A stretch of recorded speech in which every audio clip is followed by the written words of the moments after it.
Dr. Yoni Whitten here, and this week we're talking about plantar fasciitis. Let's get into this. A lot of members of this community have been writing in and asking about plantar fasciitis. So what I wanted to go over with you today is a simple two-part strategy that you can begin using immediately to ease your pain and start you down the path to permanent resolution. Part one of this strategy is a simple myofascial release technique that's going to allow you to identify and iron out any areas of tension that may be contributing to your problem. The only thing that you're going to need for this is a ball. Good options include a tennis ball, a racquetball if the tissue is very tender, and my personal favorite, the neuro ball. Once you've got that, you're ready to go. The self-myofascial technique that we're going to be using has two purposes. The first is diagnostic, and the second is therapeutic. Now, it's helpful to divide the foot and the lower leg up into 4 quadrants. Quadrant number 1 is here on the outside edge of the arch. Quadrant 2 is the inside edge of the arch. Quadrant 3 is the inside edge of the calf. Quadrant 4, the outside edge of the calf. Once you've got your ball, you're going to go through and roll each of those 4 quadrants, and your goal here is to figure out which one of the 4 is the most sensitive. Scanning quadrants 1 and 2 really couldn't be any easier. You're just going to set your ball down on the floor. You're going to stand right next to your ball. You're then going to place quadrant 1, the outside edge of your arch, on top of the ball, and you're going to apply a little bit of body weight. Don't push so hard here that it's excruciatingly painful. But with that body weight applied, you're going to roll back and forth for 5 or 10 seconds. You're then going to take the foot down, place quadrant 2, the inside edge of your arch, over the ball, apply that same amount of body weight, and roll back and forth in that location for 5 or 10 seconds. When you're finished, you're going to make a mental note as to which of those 2 compartments was the most sensitive. To scan quadrants 3 and 4, just take a seat on the floor. You're then going to take this inner part of your calf, quadrant 3, and you're going to place it directly on top of the ball. Notice here that I need to turn my foot inward towards the midline of my body to get that part of my leg in contact with the ball. I'm then going to apply a little bit of pressure, and I'm going to roll back and forth from top to bottom, covering that entire area just for 5 to 10 seconds to figure out how tender that tissue is. After that, I'm going to switch over to the outside edge of my calf, quadrant 4, and for this one, I need to turn my foot in the opposite direction, outward into external rotation, to get maximal contact with the ball. I'm then going to go back and forth, top to bottom, for 5 or 10 seconds.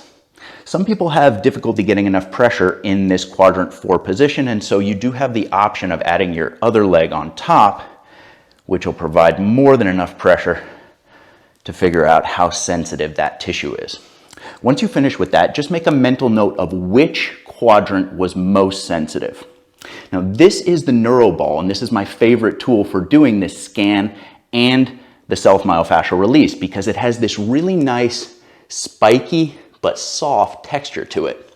It's great for releasing the tissue. It provides a ton of sensory stimulation, and most importantly, for convenience, that texture prevents the ball from squirting out underneath you like a tennis ball will often do. I'm going to put a link for the neuro ball in the description down below. Once you've identified which of those 4 quadrants is most sensitive for you, that's the only area you're going to focus on. You're going to take your ball and you're going to roll on that quadrant just like you did in the scan, but for 45 to 60 seconds straight, applying as much pressure as you can without inflicting pain on yourself. You're going to do this once a day for 2 to 4 weeks or until the tenderness in that quadrant is reduced significantly. Part 2 of this strategy is a taping technique that's going to offload any overworked or damaged tissue for all hours of the day.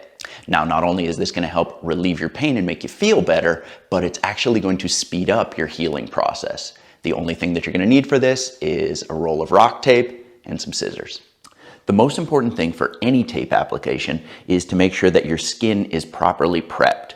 So you need to make sure that it's clean, dry, and free of all lotions, creams, and moisturizers. Now, because this is going on a part of your body where there's a lot of sweat and friction developed, you may want to take one extra step and prep the skin with rubbing alcohol and allow it to dry before putting on your tape. Once that's done, you're going to measure your foot from the ball of the foot to the heel, and then you're going to double that length, and that will be where you make your cut. just like that. You're then gonna radius your edges, and this is gonna make sure that the tape doesn't get caught on anything and come off prematurely. So with that done, you are ready for your tape application. Now it's important that your ankle is dorsiflexed, so your toes should be pulled towards your shin when the tape goes on. You're gonna tear off the first 2 inches of tape, remove the tab, and lay the tape down right at the ball of the foot where you made your measurement. You can use the back of the tab, rub that to activate your adhesive, get a really good stick. From there, you'll peel off the backing, just like that. Use your finger here to add about 20% stretch to the tape as you point it towards your heel. Notice that I'm keeping my foot in that dorsiflex position the whole time.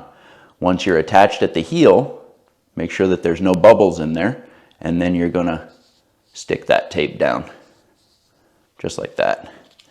You're gonna rub to activate the adhesive, and make sure that all that is stuck on. Then, keeping the foot in that dorsiflex position, you can see here that I still have my backing on. I'm gonna round the heel, keeping 20% tension as I run down the center of my Achilles tendon and go up the calf, just like that. Then with the top stuck down, you can go back and stick the edges. If you try and stick those edges early, this tape job is not gonna work, or it'll be very, very difficult. But doing it that way, where you stick the heel and then lay down the center and stick the calf and then lay down the rest of it, you can get a really nice even application, and then you'll take your backing and activate the adhesive throughout. And the tape job should come up the center of the calf, just like that. A good application of rock tape can easily stay on for 2 to 5 days at a time. And having this tape applied can take a ton of pressure off of your plantar fascia and help to significantly relieve your symptoms.